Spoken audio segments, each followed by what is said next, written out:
11वीं की छात्रा फेसबुक में एक लड़के से मिलती है, उससे चैटिंग शुरू करती है, धीरे धीरे पसंद करती है और फिर ये पसंद कब इश्क में बदल जाता है उसे पता ही नहीं चलता।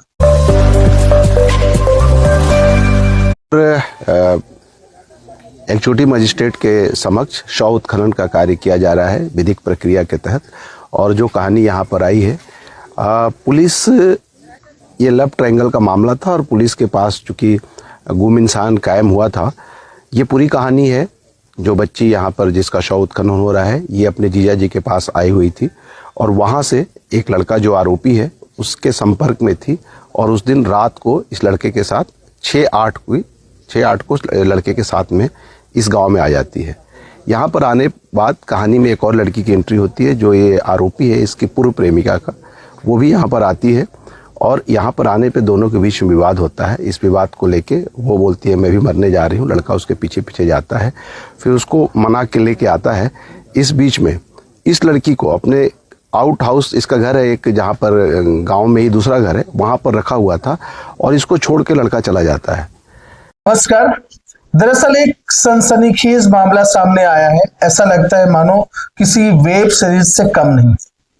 ये घटना है जसपुर जिले का। इस घटना में जो घटनाओं को अंजाम दिया है वो भी बिल्कुल नया है और आप सुनकर हैरान रह जाएंगे। दरअसल एक 11वीं कक्षा पढ़ने वाली लड़की फेसबुक में एक लड़के को पसंद करती है और वो पसंद कब इश्क में बदल जाता है पता ही नहीं चलता। एक दिन ऐसा होता है कि लड़की अपने दीदी जीजा के घर पहुंचती है। वहां जब वो 1 दिन 2 दिन रहती है तो अचानक रात को लड़की को एक फोन आता है और उस फोन आने के बाद लड़की घर से गायब हो जाती है। उनकी दीदी जीजा जी आसपास के लोगों को बहुत ढूंढते हैं, पूछते हैं, रिश्तेदारों के यहाँ पता लगाते हैं, पर कोई भी सुराग नहीं मिलता। वो बड़े परेशान हैरान होते हैं और इधर उस देर रात को अचानक एक फोन आता है और जो फोन आता है, फोन करता है, वो वही लड़का होता है जो फेसबुक में उनसे मुलाकात हुई रहती है। वो लड़का आता है और अपने साथ लड़की को लेकर चले जाते हैं और वो लेकर कहाँ जाते हैं, अपने गांव महुआ टोली गांव में, जो कुनकुरी जसपुर जिला का है, वह महुआ टोली लेके चले जाते हैं। महुआ टोली में इस लड़के का 2 घर होता है, एक घर गांव के बस्तियों में और दूसरा घर गांव के आउटर साइड में खेतों में। लड़का और लड़की उसी घर में रात को रहने की सोचते हैं, जो आउटसाइड में है, जहां किसी का आना जाना नहीं होता। हम एक चीज और बताते हैं कि ये धान खेती का सीजन था। जब वो रात के उस घर में रहते थे, जब वो उस रात को उस घर में रहे, तभी अचानक लड़के के मोबाइल पर घंटी बजती है और लड़का फोन उठाता है। जब वो फोन उठा के बात करना शुरू करता है तो बात करने के हाव भाव से लड़की को शक होता है और लड़की उनसे पूछती है कि किससे बात कर रहे हो, क्या बात कर रहे हो। जब लड़की को पूरा निश्चित हो जाता है, पूरी बातें समझ में आ जाती है, तो वो बकायदा उस फोन नंबर पर फिर से फोन करती है और उस लड़की को वहां बुलाती है। दरअसल वो जो लड़का जिससे बात किया था, वो लड़का उसके पूर्व प्रेमिका है। वो पूर्व प्रेमिका जब इस लड़की के द्वारा बातचीत होती है तो वो पहुंचती है उस घर में, रात को पहुंचती है और सारी बातें बैठ करके वो बातें करते हैं, चर्चा करते हैं। दोनों लड़कियों को लगता है कि लड़का उनके साथ चीटिंग कर रहा है, धोखा दे रहा है। 11वीं की छात्रा नाबालिग लड़की का रो रो के बुरा हाल हो गया। उधर वो लड़की भी, पूर्व प्रेमिका भी परेशान हो गई और अपनी इस जीवन लीला को समाप्त करने के लिए वो कुएं की तरफ दौड़ी भागी। वो आगे आगे भागती रही। अचानक लड़का भी उठता है, वो दौड़ते हुए चला जाता है। जब वो वहां पहुंचता है तो लड़की कुएं में कूदने के लिए तैयार होती है, जैसे तैसे लड़का बचाता है और उनके साथ कहीं चला जाता है। इधर लड़की रो रो के बुरा हाल है। लड़का को बार बार फोन करता है, लड़का ना फोन उठाता है ना रिप्लाई करता है और रात वहीं गुजर जाती है।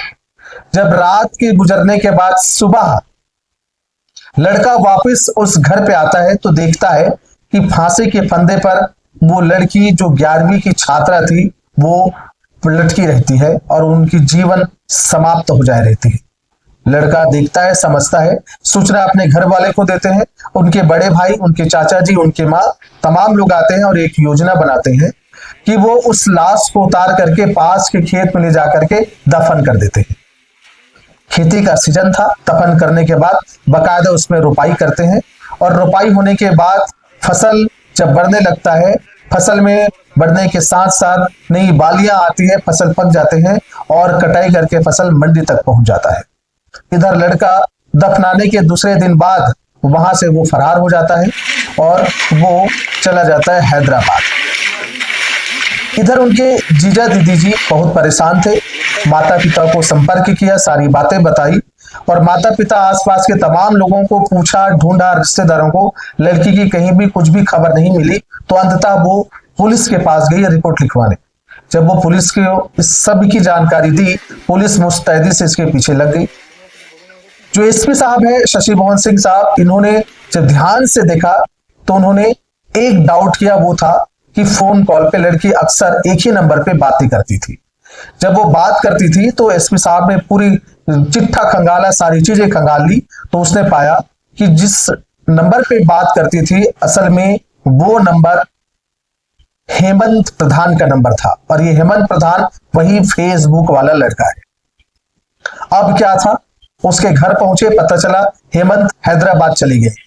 4-5 महीना हैदराबाद में उसकी पूर्व प्रेमिका के साथ वो बकायदा वहां रहता था, काम करता था, वही सारी चीजें 5 महीने रहा। लेकिन पुलिस की हाथ लंबी होती है, हम सबको पता है, पुलिस पकड़ के लेकर आती है और पूरी सख्ती से हाथ जब पूछताछ करती है तो आखिरकार लड़का सारी घटना माजरा क्या हुआ सब वो बताता है।